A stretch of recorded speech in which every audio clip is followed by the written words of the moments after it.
கியா சைரோஸ். இது வந்து HT-K variant, optional variant.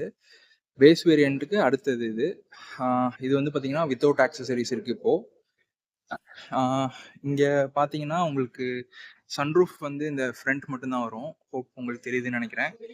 அது மட்டும் இல்லாம இந்த பேக் சீட் அட்ஜஸ்ட்மெண்ட் வந்து இந்த ஆப்ஷனல் வேரியன்ட்க்கு வராது.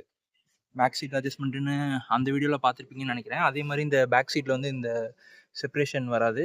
ப்ளஸ் இங்கே வந்து அந்த அட்ஜஸ்ட்மெண்ட் லிட்டும் வராது. ஸோ ஆப்ஷனல் வேரியண்ட்டில் நமக்கு இந்த பேக் சீட் அட்ஜஸ்ட்மெண்ட், அதுக்கப்புறம் அந்த சன்ரூஃப், அப்புறமா இந்த ஸ்டேரிங் இதில் பார்க்குறப்ப க்ரூஸ் கண்ட்ரோல் வராது.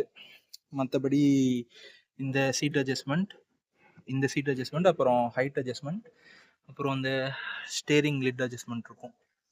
ஸோ ஆப்ஷனல் வேரியண்ட்டுக்கும் ப்ளஸ் வேரியண்ட்டுக்கும் மேஜர் டிஃப்ரென்ஸ் வந்து அதுதான். இன்னொரு மேஜர் டிஃப்ரென்ஸ் என்னன்னு பார்த்தோம்னா அலாய் வீல்ஸ் வராது. இது வந்து நார்மல் வீல் ப்ளஸ் வந்து இது 15 இன்ச்சுன்னு நினைக்கிறேன், 15 or 16 அந்த இதுதான் இருக்கும்.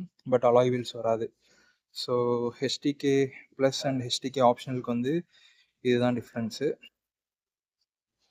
ஆப்ஷனல் வேரியண்ட்டில் வந்து நமக்கு இந்த ப்ளூ கலர் இல்லைனா வந்து மற்ற கலர்ஸ் அவைலபிளாக இருக்குது. பட்டு நம்ம கேட்குற அந்த ப்ளஸ் வேரியண்ட்டில் பார்த்தீங்கன்னா ஒன்லி ஒயிட் அண்ட் பிளாக் அவைலபிளாக இருக்குது. ஸோ அதனால் நம்ம ஒயிட் எடுக்கிறோம்.